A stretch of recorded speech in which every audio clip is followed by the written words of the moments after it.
特朗普与泽连斯基彻底谈崩了。泽连斯基认为乌克兰需要公平和持久的和平，而特朗普认为乌克兰现在处于弱势地位，没有资格来和他们谈和平条件，只能接受他们看出的和平条件。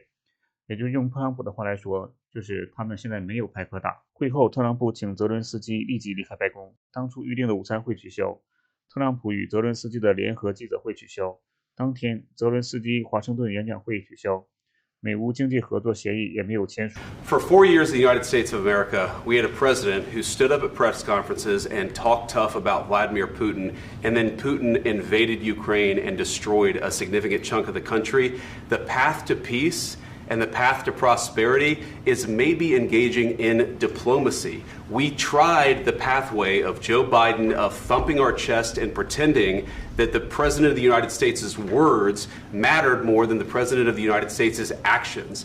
What makes America a good country is America engaging in diplomacy. That's what President Trump is doing. Can I ask you? Sure. Yeah? Yeah. Okay.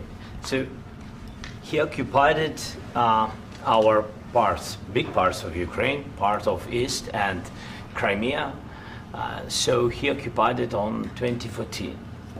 So during a lot of years, so I'm not speaking about just Biden, but those time was Obama, then President Obama, then President Trump, then President Biden, now President Trump, and God bless, now President Trump will stop him. But during 2014, nobody stopped him. He just occupied and took. He killed people. You know what the contact line? 2015. 2014. 2014 and 2015. 2014. Yeah. So I was not here. Yeah, but that's exactly right. Yes, but during 2014 till 2022, yeah, the situation the same. The people have been dying on the contact line. Nobody stopped him.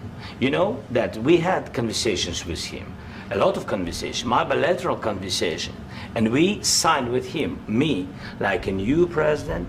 In 2019, I signed with him the deal. I signed with him, Macron and Merkel, we signed ceasefire.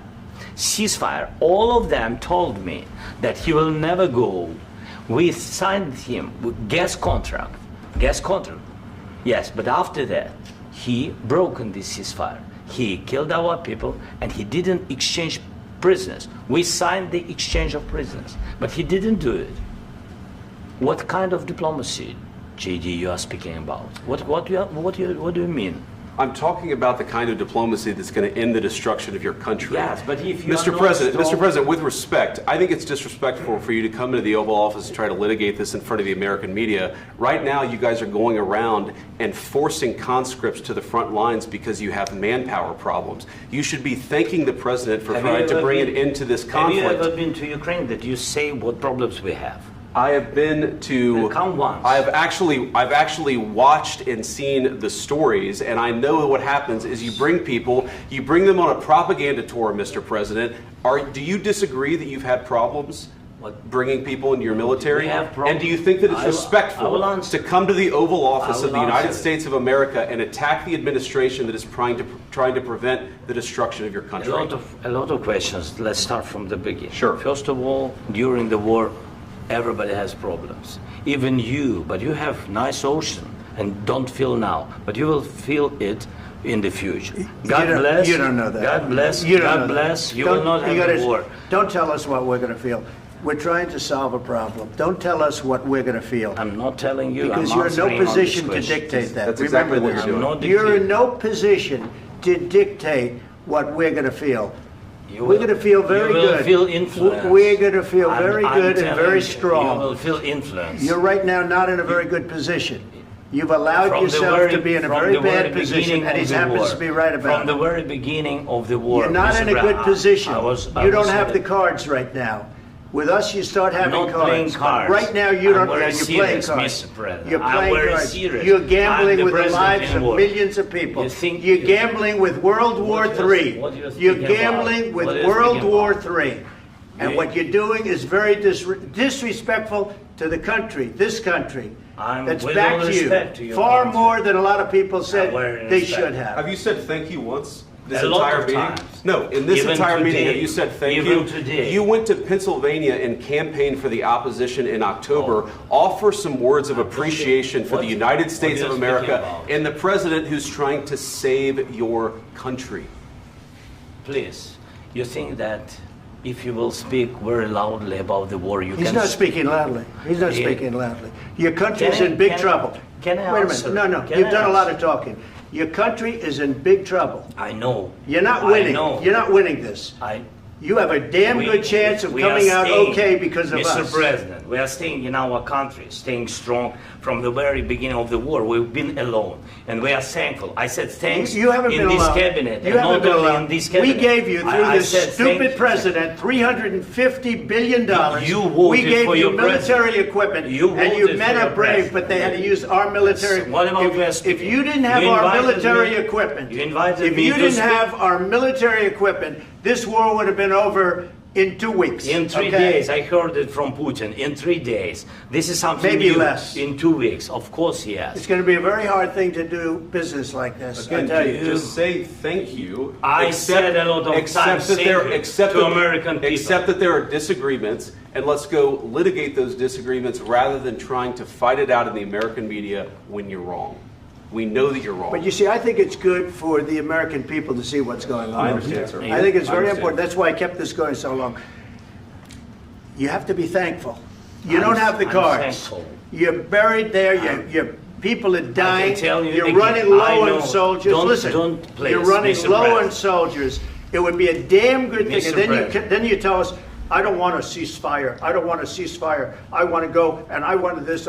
Look, if you could get a ceasefire right now, I tell you, you take it so the bullets stop flying and your men stop getting killed. Of course, we want to stop the war. But you're saying you don't want a ceasefire. But I said to you, I want a ceasefire. With guarantees. Because you'll get a ceasefire faster than an agreement. Ask our people about ceasefire, what they think. That wasn't with me. For you what, that wasn't with me. That was with a guy named Biden who was not a smart person. That was with Obama. It was your president. Excuse me. That was with Obama, who gave you sheets, and I gave you javelins. Yes. I gave you the javelins to take out all those tanks. Obama gave you sheets. In fact, the statement is Obama gave sheets and Trump gave javelins. You got to be more thankful, because let me tell you, you don't have the cards. With us, you have the cards. But without us, you don't have any cards. One more question to Mr. Vice President. I'm sorry. It's going to be a tough deal to make because the attitudes have to change. What if Russia breaks ceasefire? What if Russia breaks peace talks? What do we do then? I understand that it's a heated conversation right now. What are you saying? She's asking, what if Russia breaks the ceasefire? What if anything? What if a bomb drops on your head right now? Okay? What if they broke it? I don't know. They broke it with Biden because Biden, they didn't respect him. They didn't respect Obama. They respect me. Let me tell you, Putin went through a hell of a lot with me. He went through a phony witch hunt where they used him and Russia. Russia. You ever hear of that deal? That was a phony Hunter Biden, Joe Biden scam. Hillary Clinton, Shifty Adam Schiff. It was a Democrat scam. And he had to go through that. And he did go through it. We didn't end up in a war. And he went through it. He was accused of all that stuff. He had nothing to do with it. It came out of Hunter Biden's bathroom. It came out of Hunter Biden's bedroom.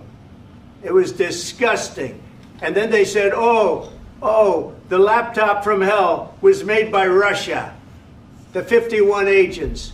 The whole thing was a scam. And he had to put up with that. He was being accused of all that stuff.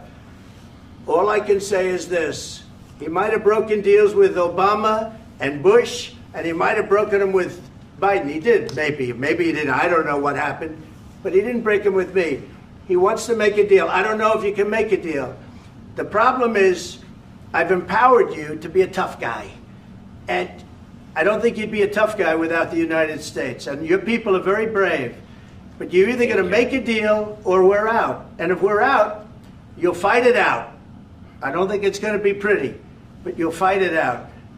But you don't have the cards. But once we sign that deal, you're in a much better position.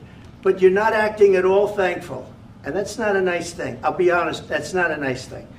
All right, I think we've seen enough. What do you think? Huh? This is going to be great television, I will say that. All right, we'll see what we can do about putting it together. Thanks.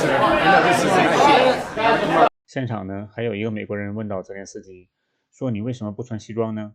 你家里是没有西装吗？这就是21世纪版的何不食肉糜。当一个处于战争状态的国家的总统拖着疲惫的步子，怀着对国家深深的忧虑走进白宫时，一个美国人竟然能够问出如此问题，这可以说是历史上最耻辱的一个瞬间。当你弱小无助的时候，就连你自己穿的衣服都是你的错。真正的那句话，这个世界真的是一个草台班子。